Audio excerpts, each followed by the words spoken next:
Channel और सबसे पहले नए वीडियोस देखने के लिए क्लिक करें नोटिफिकेशन बेल पर।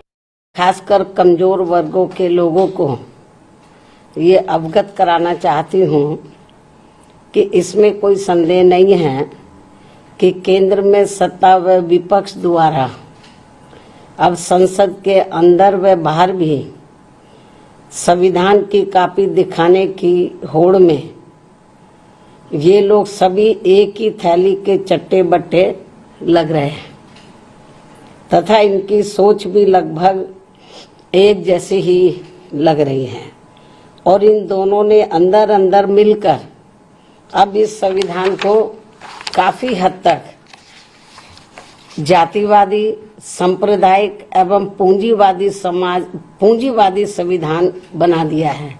अनेकों संशोधनों के जरिए, अमेंडमेंट के जरिए इसे काफी हद तक जातिवादी, सांप्रदायिक एवं पूंजीवादी संविधान बना दिया है।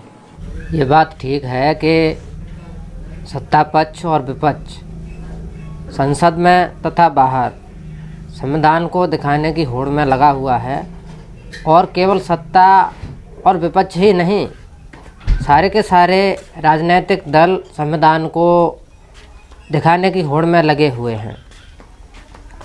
और जैसा कि बहन जी बता रही हैं कि यह संविधान जातिवादी, सांप्रदायिक और पूंजीवादी संविधान बनकर रह गया है कई संशोधनों के जरिए।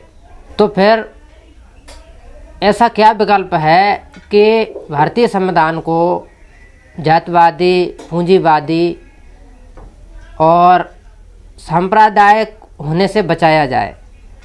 क्या किसी राजनीतिक व्यक्ति को अकेला रह के ऐसा करने से रोका जा सकता है? जैसा कि बहन जी केवल अकेले चुनाव लड़ती हैं और बहुजन जो राजनेता हैं उनको तवज्जो बिल्कुल नहीं देती खुद के अलावा। और इन दोनों की अंदरूनी मिलीभगत होने की बात, यानी कि सत्ता और विपक्ष की, मैं अंदरूनी मिलीभगत होने की बात इसलिए कह रही हूँ क्योंकि इन दोनों की व अन्य पार्टियों की भी, इन दोनों की भी यानी कि कांग्रेस, खासकर कांग्रेस और बीजेपी, इन दोनों की व अन्य और पार्टियों की भी जिन जिन राज्यों में सरकारें चल रही हैं, तो वे सभी राज्य सरकारें वहां के लोगों की, खासकर गरीबी, बेरोजगारी व महंगाई आदि को दूर करने में बुरी तरह से विफल हो गई है। और अब उन पर से जनता का ध्यान बांटने के लिए इन दोनों की अर्थात सत्ता व विपक्ष की अंदरूनी मिलीभगत से ही जबरदस्ती संविधान बचाने का नाटक किया जा रहा है। यह बिल्कुल ठीक है कि सत्ता व विपक्ष तथा अन्य राज्यों में जिन पार्टियों की सरकार है उन सब का कार्य करने का तरीका लगभग एक जैसा ही है और जो पूरी तरह से अशिक्षा, बेरोजगारी और महंगाई को कम करने में विफल रही हैं और संविधान को दिखाने का, बचाने का नाटक मात्र कर रही हैं, जिससे देश की जनता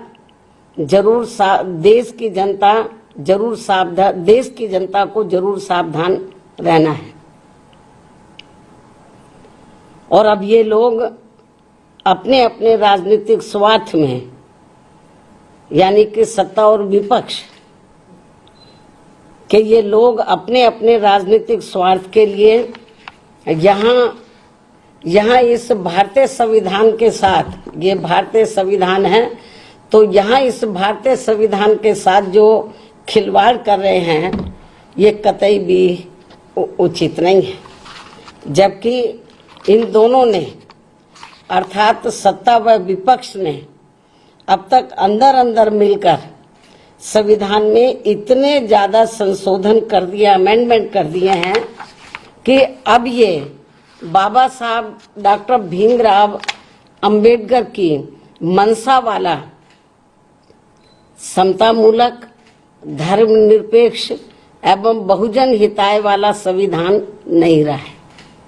ये बात बिल्कुल ठीक है कि सत्ता पक्ष व विपक्ष संविधान को बचाने की आड़ में अपने राजनीतिक स्वार्थों की पूर्ति कर रहा है। लेकिन जहाँ पर संविधान की मंशा की बात है, डॉक्टर भीमराव अंबेडकर बाबा साहब के मंशा वाले संविधान की जहाँ तक बात है कि वह समतामूलक संविधान था, धर्मनिरपेक्ष संविधान था, तो इस प्रकार के संविधान को संशोधनों के जरिए बदल दिया गया है। और यदि संविधान बाबा साहब की मंशा वाला नहीं रहा है तो फिर कांशीराम साहब के जाने के बाद में बहुजन समाज पार्टी के ऐसे कितने आंदोलन हुए हैं जिनमें उन संशोधनों का विरोध सड़क पर हुआ हो, किया हो। यह जनता बहन कुमारी मायावती जी से तथा बीएसपी के सभी पदाधिकारियों से पूछती है। बल्कि अधिकांश अब ये जातिवादी, सांप्रदायिक एवं पूंजीवादी संविधानी बनकर रह गया है। साथ ही अब सत्ता व विपक्ष के जातिवादी मानसिकता के लोग अंदर अंदर मिलकर यहाँ एससी, एसटी व ओबीसी वर्गों का खासकर शिक्षा एवं सरकारी नौकरियों आदि में इन्हें बाबा साहब की बदौलत से मिले आरक्षण को खत्म करना चाहते हैं, या फिर इसे निष्प्रभावी बना के इन्हें यहाँ ये सभी पार्टियां इसका पूरा लाभ इसका पूरा लाभ इन्हें नहीं देना चाहती हैं। इसलिए अब संविधान को बचाने के नाम पर व इसकी आड़ में सत्ता व विपक्ष द्वारा जो जातिवादी, सांप्रदायिक एवं पूंजीवादी राजनीति की जा रही है, तो उससे इन वर्गों के लोगों को कतई भी लाभ मिलने वाला नहीं है। ये बात बिल्कुल सही है कि भारतीय संविधान में जो प्रदत्त आरक्षण है उसको सत्ता पक्ष यानी कि संविधान विरोधी लोग उसको ख़त्म करना चाहते हैं या निष्प्रभावी करना चाहते हैं, और लगभग निष्प्रभावी सा ही बना दिया है। लेकिन इस पर बहुजन समाज पार्टी की क्या रणनीति है कि यदि आरक्षण को ख़त्म किया जा रहा है और निष्प्रभावी बनाने की कोशिश की जा रही है, तो बहुजन समाज पार्टी के आंदोलन, विरोध प्रदर्शन कब कब दिखाई दिए और आगे किस तरह से बहुजन समाज पार्टी उसका विरोध करेगी।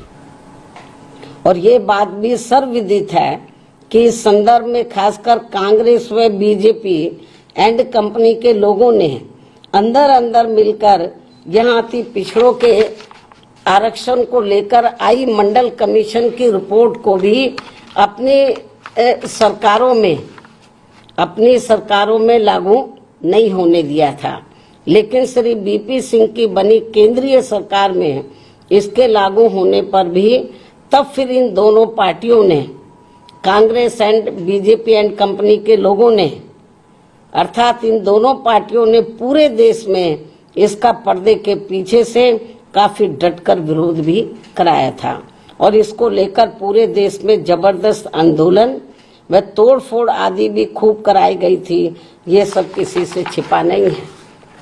और इन्हीं दोनों पार्टियों ने मिलकर आगे केंद्र में रही कांग्रेसी सरकार के समय में फिर संसद में समाजवादी पार्टी को आगे करके व इनकी मदद से देश में एससी व एसटी वर्गों के सरकारी कर्मचारियों का पदोन्नति में आरक्षण को प्रभावी बनाने के लिए बीएसपी के अति संघर्ष के बाद लाए गए संबंधित संशोधन बिल को भी पास नहीं होने दिया था।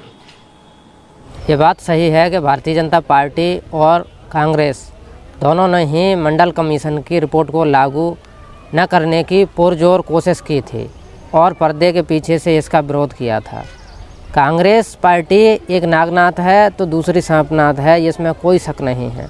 और पुरातन पंथी सामने से विरोध न करके छल कपट का इस्तेमाल करते हैं, पर्दे के पीछे से बहुजनों का और बहुजनों के हितों का नाश करते हैं, विरोध करते हैं। और वह नहीं चाहते कि बहुजनों का इस देश में उत्थान हो। जो अभी भी लटका पड़ा है। यूपी में सपा सरकार ने तो SC व ST का पदोन्नति में आरक्षण ही खत्म कर दिया था। ऐसे में सत्ता व विपक्ष ये दोनों मिलकर संविधान को बचा नहीं रहे हैं, बल्कि इसकी आड़ में ये लोग केवल अपना राजनीतिक स्वार्थ सिद्ध कर रहे हैं, चाहे सत्ता हो या विपक्ष हो।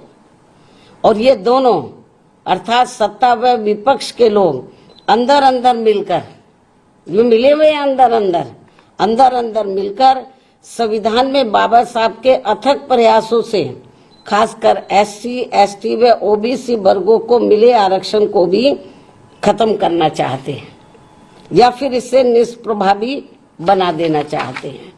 और तभी ये लोग पूरे देश में, यही मेन कारण है, और तभी ये लोग पूरे देश में जातीय आधार पर जनगणना नहीं कराना चाहते हैं।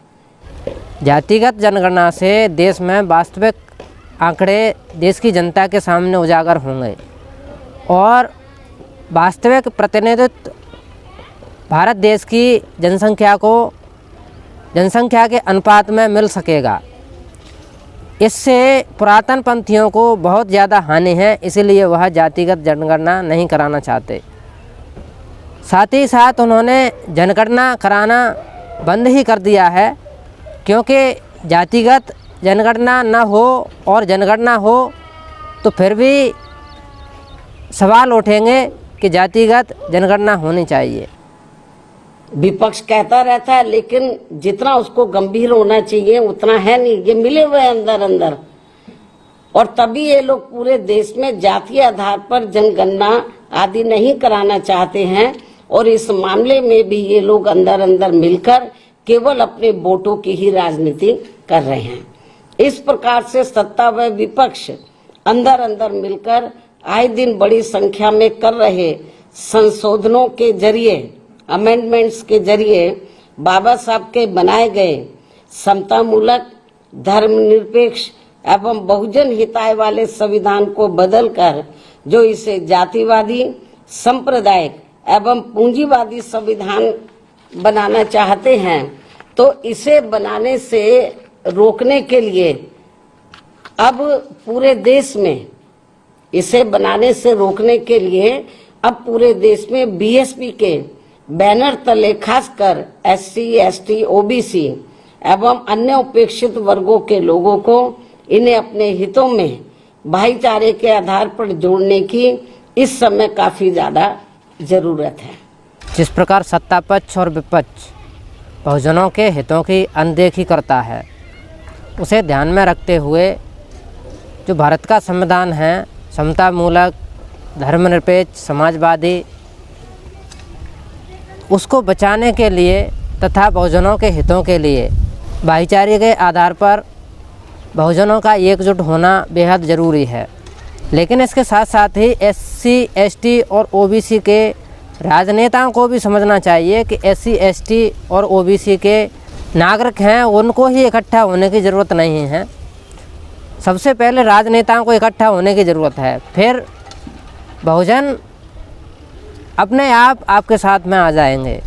अर्थात जैसे कि बहुजनों के हितों की बात करने वाले जो मुख्य राजनेता हैं, जैसे चंद्रशेखर हैं और मायावती जी हैं, इनको सबसे पहले एकजुट होना चाहिए, इनको अलग अलग नहीं लड़ना चाहिए।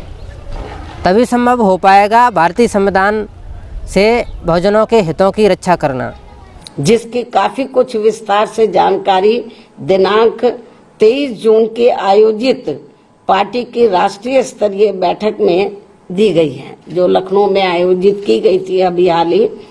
तो उस बैठक में दी गई है, जिस पर पार्टी के जिम्मेवार लोगों को पूरी ईमानदारी व निष्ठा से अमल करने की भी जरूरत है।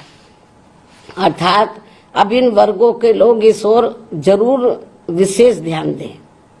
यही BSP की इनसे पुरजोर अपील भी है, वरना फिर इन वर्गों को भारतीय संविधान में मिले कानूनी अधिकांश खत्म हो जाएंगे, जिससे अब सत्ता व विपक्ष इन दोनों से बचाना बहुत जरूरी है।